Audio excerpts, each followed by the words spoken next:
With the passing of Rosalynn Carter last week, I've been doing a lot of thinking about Jimmy Carter's presidency and who he is as a person. During the last 4 years of my deconstruction from Christianity, I've read a lot of books. Books about American history, books about religious history, and books about how the two have become permanently and unalterably tangled together. These books taught me a lot about Jimmy Carter, a president I hadn't learned much about due to my education in fundamentalist schools. Today, I'm talking all about how the religious right ousted the most outwardly Christian president of our modern times in favor of installing a proto-Trump president who could actually speak the religious language of fundamentalist evangelicals of the time. A man who sold weapons to Saddam Hussein during the Iraq-Iran war before violating a U.S. law to sell weapons to Iran as well. A man who then supplied weapons to Nicaragua, once again violating his own law to do so, ultimately assisting in the overthrow of the democratically elected government there. A man who actually helped start Al-Qaeda through his arming of the Mujahideen rebels in Afghanistan, who then took what they learned to create a terrorist organization. A man whose administration had more documented corruption than any other presidential administration in history. A man who ignored the HIV/AIDS crisis. A man who robbed the Social Security Fund to pay for his unbalanced budget, never to pay it back. A man whose economic policies put millions of Americans out of work and caused the savings and loans industry to collapse. But we're not here to talk about Ronald Reagan.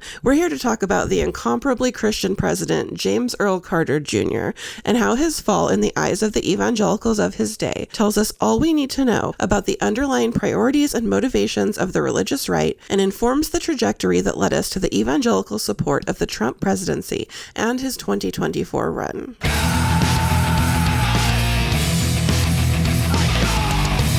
Hi, I'm Andy, and my pronouns are they, them. Welcome to Morning Thoughts, an assigned Christian at Birth podcast, where I talk about what I've been studying and learning about evangelical fundamentalism over the prior week. I can't believe we've made it to the last episode of the season. After today, Morning Thoughts will be going on hiatus until January, and Sundays in December will be devoted to my holiday series, Deconstructing Christmas. I've put a lot of research and preparation into that series, so I sincerely hope you'll join me for that, and then come back in 2024 for Season 2 of Morning Thoughts. Since this is the last podcast episode of the year, of course I've got to bring the holidays into it somehow. So I'm going to talk about a story that I assume will be familiar to most folks watching this. A story about an outcast being treated terribly by the people who claim to be pious rule followers. A story about a young revolutionary unafraid to challenge the status quo. A story about someone who followed the tenets of their belief system, while others who claimed to do so turned against them. The term Grinchy shall apply when Christmas spirit is in short supply. Now I ask you, does that sound like our holiday cheermeister? True, Mr. Mayhew, but the Book of Who says this too. No matter how different a Who may appear, he will always be welcome with holiday cheer. Well, yes, but the book also says the award cannot go to the Grinch because sometimes things get the lead pipe cinch. You made that up. It doesn't say that. Oh, no, it does. What page? Oops, lost my place, but it's in here. By the time the Jim Carrey Grinch remake came out toward the end of the year 2000, I was both already in high school and older than the target audience, as well as part of a family who was fully devoted to the old cartoon version from 1966 that followed Dr. Seuss's book word for word. This delightful deviance from the original is something I wasn't exposed to until I met my wife, who grew up in the Jim Carrey heyday, and as I was watching it for the second time with her while researching the script, I realized that Jimmy Carter and Cindy Lou Who were in very similar positions of trying to convince the group of people they come from that they're not following what their book says. They both cared for the outcasts and those who society deemed not worth including.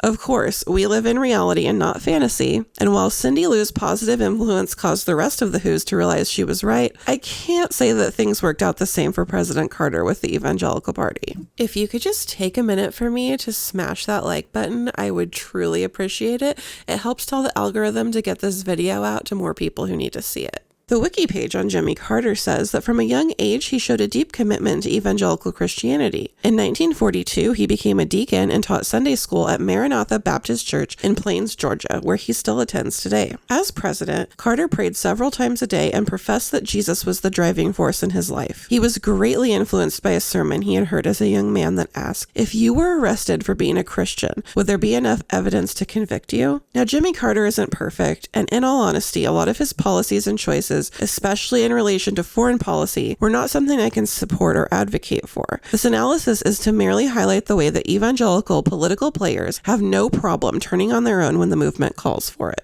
As he grew up and throughout his political career, Carter was pro-civil rights. John Blake writes in an article for CNN in March of this year that long before he was called a Nobel Peace Prize laureate, a humanitarian, and the 39th president of the United States, Jimmy Carter was known as something else, a goddamn N-word lover. That's the racial slur a white classmate of Carter's at the U.S. Naval Academy assigned to him right after World War II when the future president befriended the Academy's only black midshipmen. Carter was called the same racial epithet when he took over his family's peanut farm in South Georgia during the Jim Crow era. He repeatedly refused to join a segregationist group called the White Citizens Council despite threats to boycott his peanut business. This type of stance would not have always been off-putting to his fellow evangelicals, as there were periods in the late 19th and early 20th centuries where white evangelical leaders were anti-slavery, pro-women's rights, and pro-social justice. But by the time Carter became president, the Christian right was surging toward having the political upper hand. In fact, Jerry Falwell, Paul Weyrich, and Tim LaHaye's Moral Majority was formed in 1979, smack dab in the middle of Carter's presidency. One of the main reasons this group formed was due to the fact that the government and the IRS were now prosecuting discrimination at white evangelical schools committed to maintaining segregation by threatening their tax-exempt status. Now that integration was tied to the ability to stay tax-exempt, Evangelicals needed a new moral cause to rally behind as a voting issue, and jumped on board the anti-abortion train with the Catholics, of whom Paul Weyrich was a member. Carter didn't campaign against Roe v. Wade the way the leaders of the Moral Majority did. In addition, he supported the Equal Rights Amendment, which of course ultimately didn't pass. In fact, his support of the ERA caused many conservative evangelicals to leave the Democratic Party for the Republican Party. I'm not saying it's Carter's fault that this is where we're at today.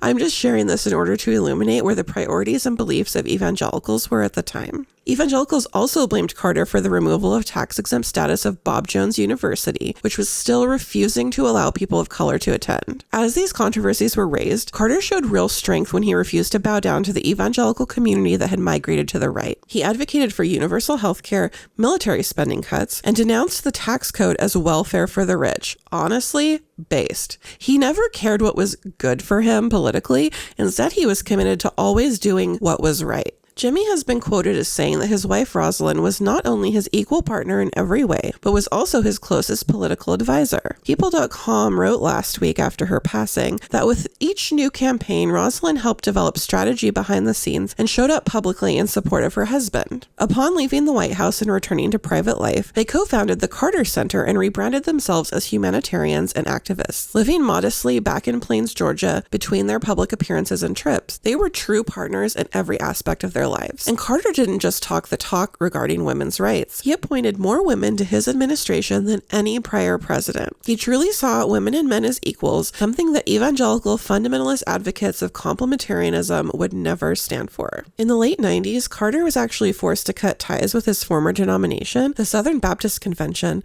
over their new statement regarding women's rights in the church, saying, "I personally feel that women should play an absolutely equal role in service of Christ in the church." This was in reaction to the amendment to the SBC's statement of faith that said a wife should submit herself graciously to her husband's leadership, and that the husband should provide for, protect, and lead his family. Carter has been a member of the Cooperative Baptist Fellowship ever since, but it was during this more conservative swing to the right in the SBC that Jerry Falwell actually finally found them conservative enough to affiliate his church with them. Carter's presidential policy and rejection of the SBC's amendment caused many to label him a a pseudo-evangelical. But as we know, the no true Scotsman fallacy has never held any true weight. In her book, The Evangelicals, Frances Fitzgerald writes, many conservative Southern Baptists had seen him as one of their own. He had spoken at length about the erosion of the American family, and he promised to hold a national conference to consider the ways the public and private sectors might be a better support for the family.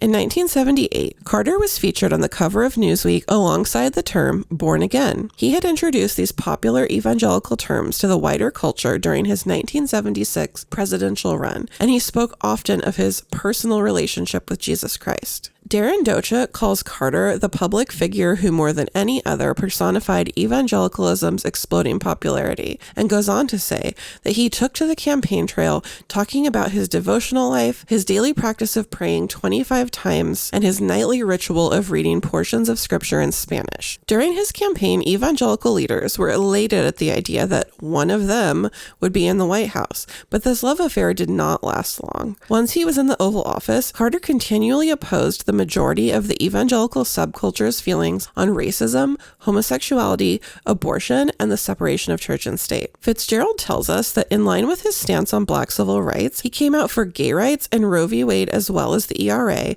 and by the time the national conference took place in the summer of 1980, the battle lines had been drawn. These issues, once seen as separate, had fused, and Carter became identified with Northern liberals and feminists. Surprise, surprise, the leader who actually believes in rights for and cares about the least of these was rejected by his constituency who claimed to follow the teachings of Jesus. Dochuk writes that journalist Carrie Williams assessed that evangelicals now manipulated rather than rejected modernity. The evidence of this was everywhere in Southern California, where Christian ministries parlayed their proximity to high-tech firms and new money into cultural authority. This was the force behind the God factor in 1976 politics, McWilliams concluded, and though it was tied to Jimmy Carter, it had a direct line to another twice-born politician with a higher ceiling of success, Ronald Reagan. It was the possibility of Reagan's run to the White House that enlivened them far more than the prospect of Ford's or Carter's. They were spurred on by the knowledge of Reagan's born-again experience and devotion to biblical prophecy. The evangelical obsession with end-times prophecy was raging throughout the 70s and 80s, thanks to media like Hal Lindsey's Late Great Planet Earth and the proto-Left Behind film series A Thief in the Night. And as a progressive evangelical,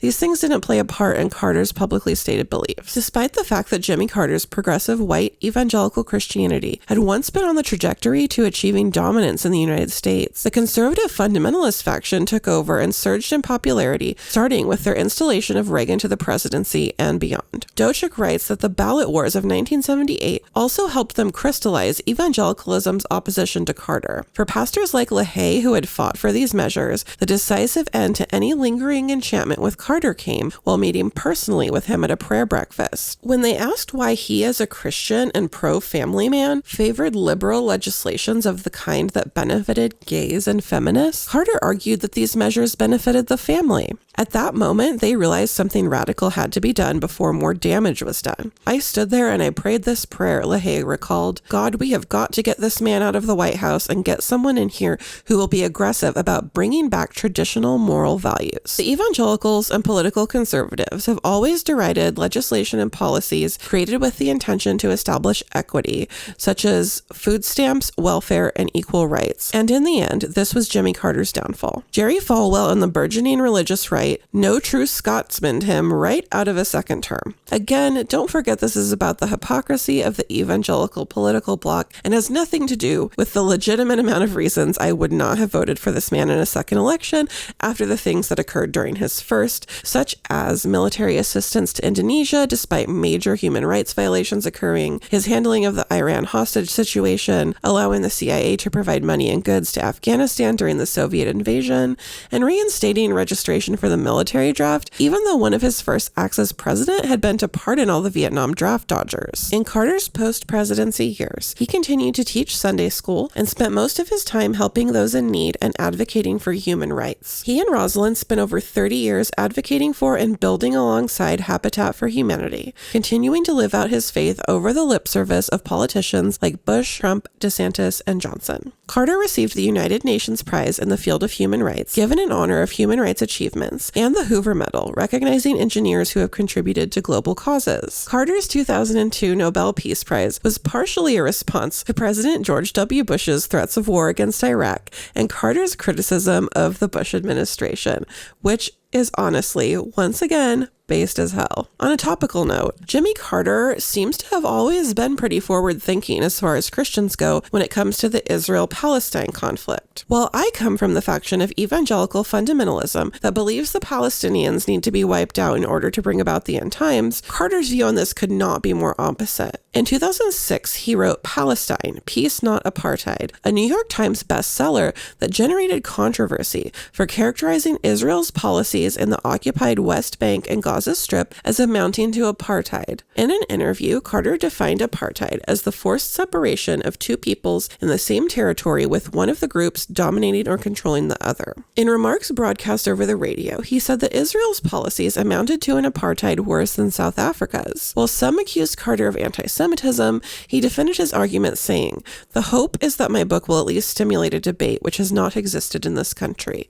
There's never been any debate on this issue of any significance." He further expressed his opinion that Israel will not have peace until it agrees to withdraw from the occupied territories, adding, "The greatest commitment in my life has been trying to bring peace to Israel." His follow-up book in 2010, called We Can Have Peace in the Holy Land, cites Israel's unwillingness to draw from the territories and settlement expansion as the primary obstacle to peace in the Middle East. Although it took a while for human rights groups to catch up, the comparisons of Israel and apartheid gained widespread traction in the early 2020s after Amnesty International, Human Rights Watch, and other Palestinian, Israeli, and international human rights groups issued reports characterizing Israel's policies as apartheid. In John Blake's CNN article, he writes, "Some religious leaders now say that white evangelicals gained political power but lost their souls by aligning themselves too closely to a political party. But Carter's life may offer one final lesson. He may have lost political power when he refused to curry favor with white conservative evangelicals while he was in the White House, but perhaps he had another agenda, staying true to his faith. The road Carter took proved to be the right one for him and the innumerable people he helped along the way." And now's the part of the podcast where we talk about what books I've read over the last week. And surprise, surprise, I have only actually read one because I've been putting so much research into my Christmas series that's coming out. The book I read this week is called Summer Promise, and it's the first in the Christy Miller series, which is a focus on the family publication. It's a series of books for preteen and teen girls that came out in the late 80s, and they were such a big hit, they re-released them in the 90s with new covers, and that's when I read them. And as a good little evangelical fundamentalist, I fell in love with them immediately.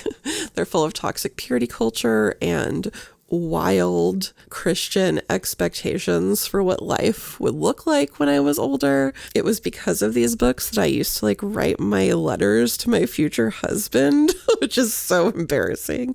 The reason I'm rereading these books now is because I'm planning a deconstruction of that book series for next year on the channel. So look forward to that. If you'd like to support me, please, please, please go ahead and click that subscribe button and hit the notification bell so that you'll be notified whenever I have a new episode come out. If you're still here with me, I would love it if you would take this time to like the video, share it with a friend. Any type of support you can give me that way is completely loved and appreciated by me. If you would like to support me financially, I do have a Buy Me a Coffee at buymeacoffee.com/assignedxtian, where I happily receive one-time donations and also monthly donations for perks. Thanks for being here with me for this first season of Morning Thoughts while I figured out what I really wanted to do with this podcast. So like I said, December is going to be deconstructing Christmas, and in January we'll be back with season 2 of Morning Thoughts on Sundays and other videos on Fridays, which will be the usual theology, politics, pop culture, typical,